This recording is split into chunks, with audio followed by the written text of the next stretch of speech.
Hey guys, Gameboy 3800 here, once again back playing some more Forza Horizon 4 Pretend Dirtfish Rally School. We have our final Ford going up today, I'm pretty sure. The XB Falcon GT, the 350. 351 I should say. Now, the other Falcon did not do too well. It started in B class, and while it had okay, horsepower and weight, it just didn't have the composure. It did a front flip almost every lap on the circuit. I'm gonna hope that the wheel spin car, the 73 Falcon, will be better than that. It looks like it's going to at least be able to get more power, because we're still in B class, despite having full aerodynamics and maximum tires. That's a massive chin spoiler. Oh man. We're even still almost in B class with suspension and brakes. And now we're starting to get well into A class here with roll cage. Weight reduction, we're already stupid light, so we're gonna stay nice and heavy there. Now engines, we can only get a supercharger. Fine by me.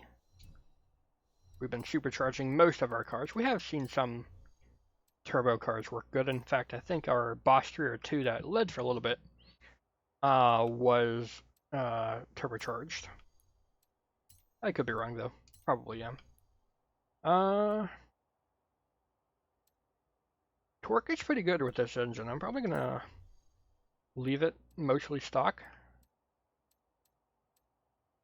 I can get one stage of cams and be fine.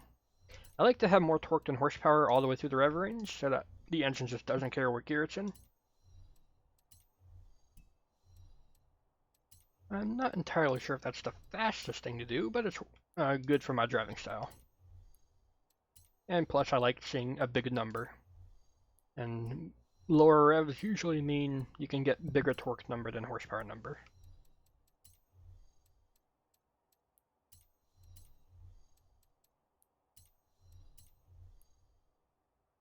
There you go. 639 horsepower, 538.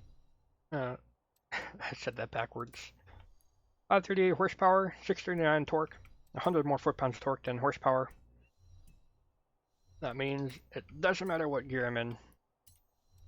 So it's good for just fire and forget kind of strategy. Although the braking doesn't say it's too good for this car, and I'm surprised. It's pretty light. I did put on race brakes. Yeah, I did.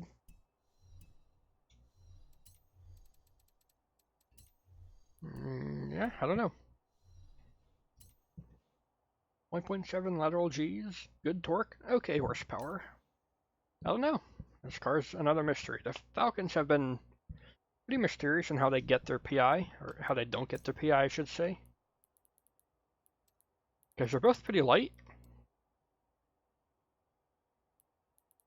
They're from standard.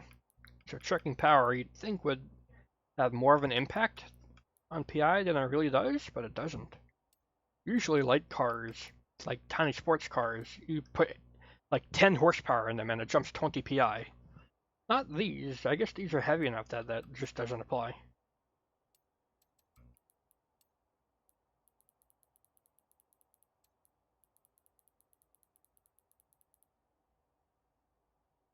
A 103, 110, pretty good grip actually. Definitely better than the other Ford Falcon. That was like 99, 103 or something.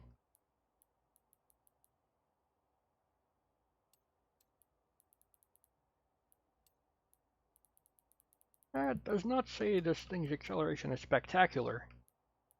And there are some places where acceleration does matter.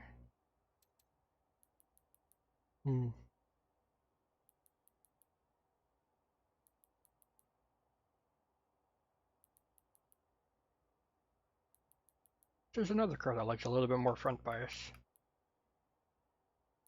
Just a little bit though. Well, we're gonna have to hope that works. I don't know why it says failed for braking. Actually, that's probably a good thing. The Dodge Charger, the first one, also had failed braking in it. took the lead at the time. Maybe we'll have something similar for the Ford Falcon.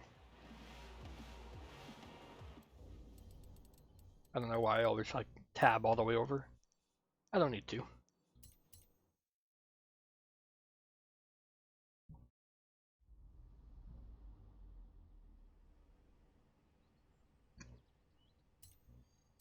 This is the last Ford.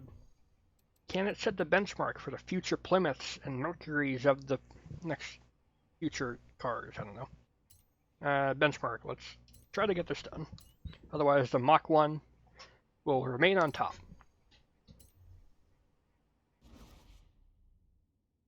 Another underrated car, I feel. Nobody drives this. It's a wheel spin car, too, I'm pretty sure, so I guess that's why not many people have it.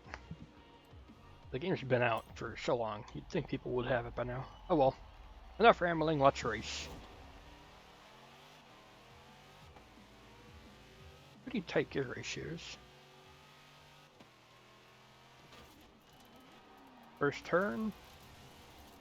Feels planted enough, slides a little bit wide. Not bad though.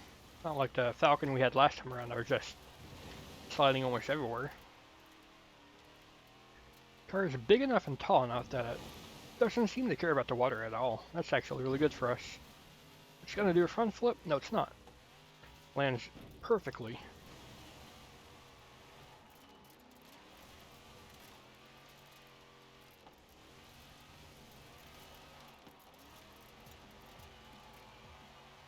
This car is handling really good. I like it so far.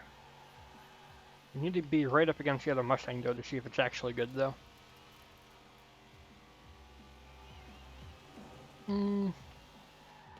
Upper end acceleration, not fantastic, but thankfully we don't need it too much for this race course. Don't hit a wall, we're good.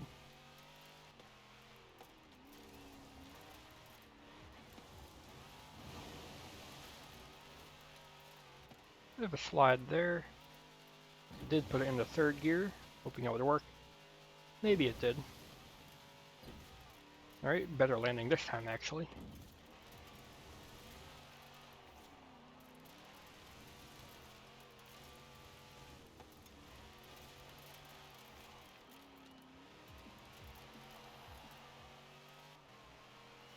A little bit awkward. I think I need to be a little bit braver in the early turns to have a chance at catching the Mach 1.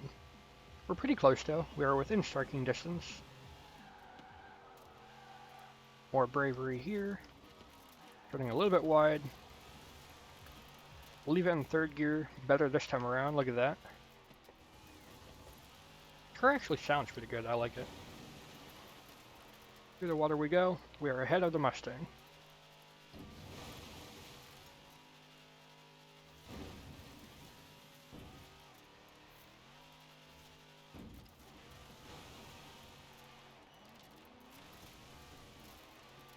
Falcon doing good.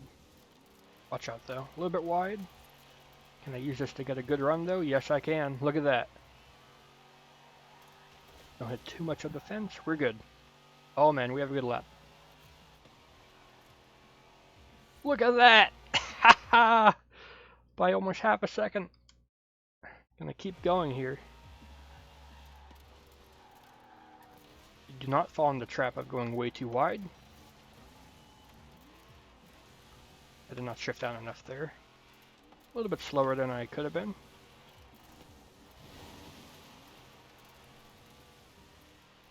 We have another shocking lap on our hands here. This car's amazing. Nobody drives this car. It's amazing. Ah, didn't turn in enough in the air there.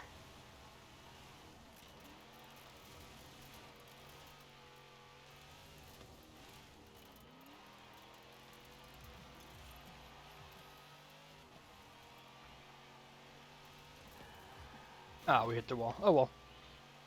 Hopefully it won't dirty our next lap. It hasn't. Okay, that's good.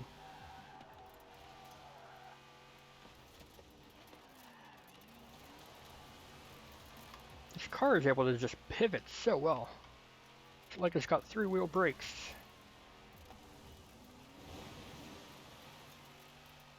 Now, we're not going to do as well this time around. Oh well, that's still an amazing lap time. 52-1. The Falcon has beaten the plebby Mustang. This is a car nobody even talks about.